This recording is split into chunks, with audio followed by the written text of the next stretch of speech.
국정농단 사건 등으로 재판을 받아온 박근혜 전 대통령에게 징역 20년이 최종 확정됐습니다. 대법원은 한 차례 파기환송 끝에 오늘 열린 상고심에서 징역 20년을 선고한 원심을 확정했습니다. 대법원에 나가 있는 취재기자 연결합니다. 김수강 기자. 네, 대법원 3부는 앞서 오전 11시 20분쯤 박근혜 전 대통령의 재상고심 선고를 열고 징역 20년을 선고한 원심을 확정했습니다. 오늘 선고로 박 전 대통령은 재판에 넘겨진 지 3년 9개월 만에 재판을 마무리하게 됐습니다. 박 전 대통령이 받고 있는 혐의는 크게 두 갈래인데요.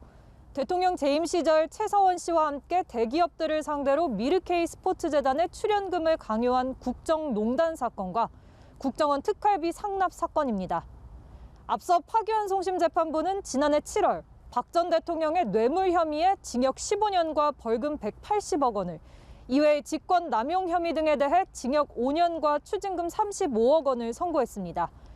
검찰은 2심 때보다 10년가량 줄어든 형량에 재상고했지만 대법원은 오늘 검찰의 재상고를 받아들이지 않았습니다. 오늘 선고가 끝나고 특검팀은 박근혜 전 대통령에 대한 국정농단 재판이 확정됐다며 대법원의 판결을 존중한다는 입장을 내놨습니다. 반면 박 전 대통령 측에서는 지지자들을 중심으로 석방을 촉구하는 목소리가 이어졌는데요.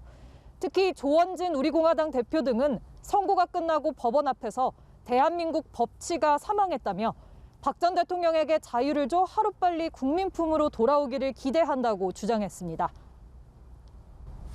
네, 오늘 대법원의 최종 선고로 박 전 대통령 형사재판 모두 끝났습니다. 그러면 최종 형량은 이번 걸 포함해서 어떻게 됩니까?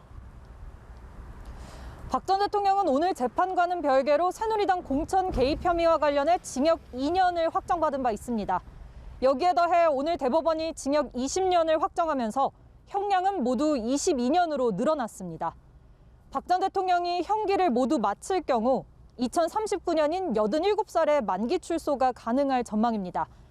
다만 박 전 대통령은 자신이 피고인인 형사사건을 모두 마치고 최종 형량까지 확정된 만큼 특별 사면 요건을 갖추게 됐습니다.